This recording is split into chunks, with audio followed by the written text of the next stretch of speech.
Bismillah, Assalamualaikum warahmatullahi wabarakatuh. Waalaikumsalam warahmatullahi wabarakatuh. Alhamdulillah hamdan katsiran mubarakan fih kama yuhibbu rabbuna wa yarda amma ba'du. Kaifa halukum? Alhamdulillah bikhair. Sabahul khair. Sabahun nur. Moto Al-Bayan. Tempat belajar anak, orang tua, dan guru. Oke, baik anak-anak yang saleh dan salehah. Alhamdulillah.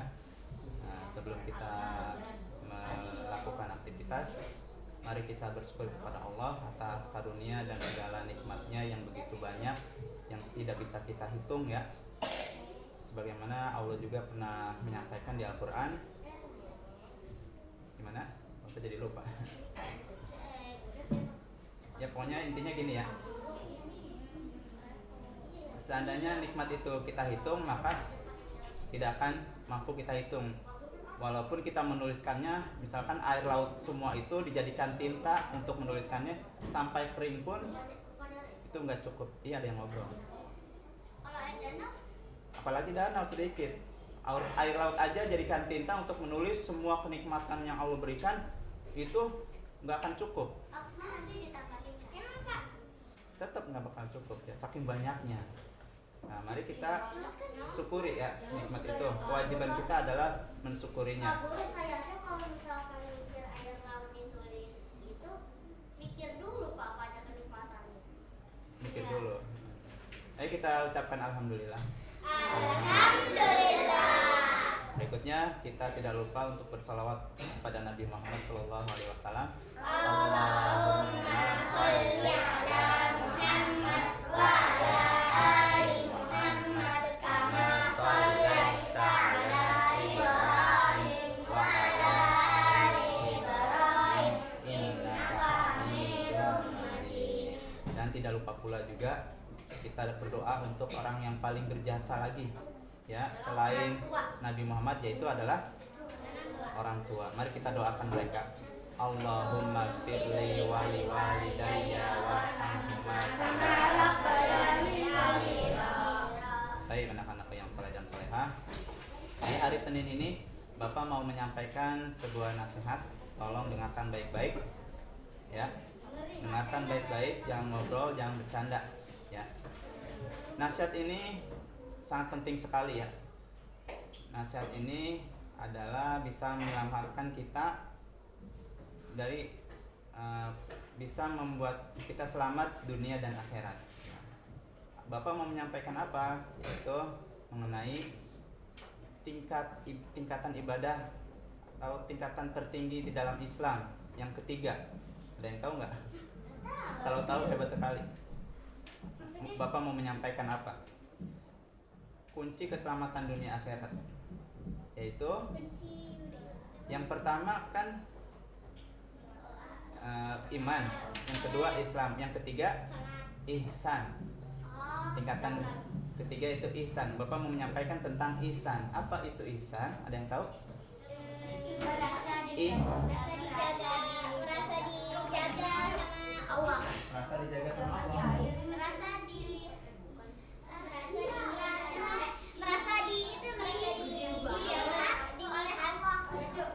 Ada yang menjawab tadi merasa dijaga oleh Allah. Ada yang menjawab lagi merasa dilihat oleh Allah. Ada lagi? Merasa takut. Ya baik. Bapak akan sampaikan jawabannya sebagaimana ini sudah ditanyakan oleh malaikat Jibril. Kepada siapa nanyanya? Kepada Nabi. Ya. Waktu itu malaikat Jibril, ada yang bercanda. Waktu itu ya malaikat Jibril ke dunia. Malaikat itu kan bisa berubah-ubah ya. Kalau kondisi aslinya, wujud aslinya itu kan dia bersayap besar gitu kan. Nah, pada waktu itu ketika mendatangi Nabi Muhammad, dia berwujud menjadi manusia yang putih, berbaju putih ya, yang bersih. Para sahabat nggak kenal dia. Harusnya kan orang yang melakukan perjalanan itu kan kotor gitu ya. Nah ini bersih, tapi para sahabat nggak kenal, ini bukan orang sini. Nah, itu adalah itu adalah malaikat ternyata. Nanya ke Nabi Muhammad, salah satu pertanyaannya di depan para sahabat, apa itu ihsan? Apa itu ihsan? Kata malaikat Jibril. Padahal malaikat Jibril tahu jawabannya. Cuman ini untuk mengajarkan para sahabat biar mereka tahu apa itu ihsan. Oh, sebenarnya malaikat sudah tahu ya? Nah, sebenarnya udah tahu. Terus kata Nabi Muhammad, dijawab, ihsan adalah engkau beribadah kepada Allah seakan-akan engkau melihat Allah. Jadi ketika sholat kita seakan-akan melihat Allah. Mana Allah? Halo. Tapi jika engkau tidak bisa melihat Allah, sesungguhnya Allah melihat engkau. Assalamualaikum warahmatullahi wabarakatuh. Ada apa nih? Takut lupa saya. Bukannya aku. Oh, Wow. pagi-pagi dapat rezeki. Syukran Pak Mus, jazakallahu Pak khairan. Guru itu di video, Pak. Iya, Apa Guru? kita lanjutkan ya. Ayo, Arif, Lionel. Tadi sampai mana? Oh, jawaban. Kata Nabi Muhammad, engkau beribadah kepada Allah seakan-akan engkau melihat Allah. Tapi jika engkau tidak bisa melihat Allah, sesungguhnya Allah melihat engkau. Jadi kita dalam beribadah, dalam menjalankan kehidupan ini harus selalu merasa diawasi oleh Allah. Ya, contohnya ketika sholat zuhur berjamaah, perhatikan. Kalian jangan sampai lebih takutnya itu pada Pak Guru. Jangan sampai lebih takutnya itu kepada guru yang lain misalkan. Dibandingkan dengan Allah. Kalau nggak ada Pak Guru, udah pergi ke masjid, kalian bercanda. Berarti kalian lebih takutnya kepada guru daripada Allah. Itu salah, ya. Harusnya lebih takut kepada Allah. Walaupun nggak ada orang, sendirian tetap sholatnya benar. Ya, jangan sampai punya sifat lebih takut kepada orang daripada ke Allah, ya. Nanti praktekkan. Bahwasanya kata Nabi Muhammad, dalam beribadah itu kita harus merasa diawasi oleh Allah, ya. Jangan sampai lebih takut kepada manusia, ya. Misalkan di rumah nggak ada siapa-siapa, ada HP, wah ada HP nih nggak ada yang lihat, diambil HP main game, padahal Allah selalu melihat. Allah nggak pernah tidur, nggak pernah lalai, nggak pernah berkedip. Nah, iya kan? Maksudnya Allah maha tahu terus gitu, melihat terus. Bukan Bapak menyampaikan Allah itu berkedip, Bapak nggak tahu dalilnya Allah berkedip atau tidak ya. Bapak ulangi lagi. Intinya, maksudnya gini, jangan dibahas masalah berkedipnya ya.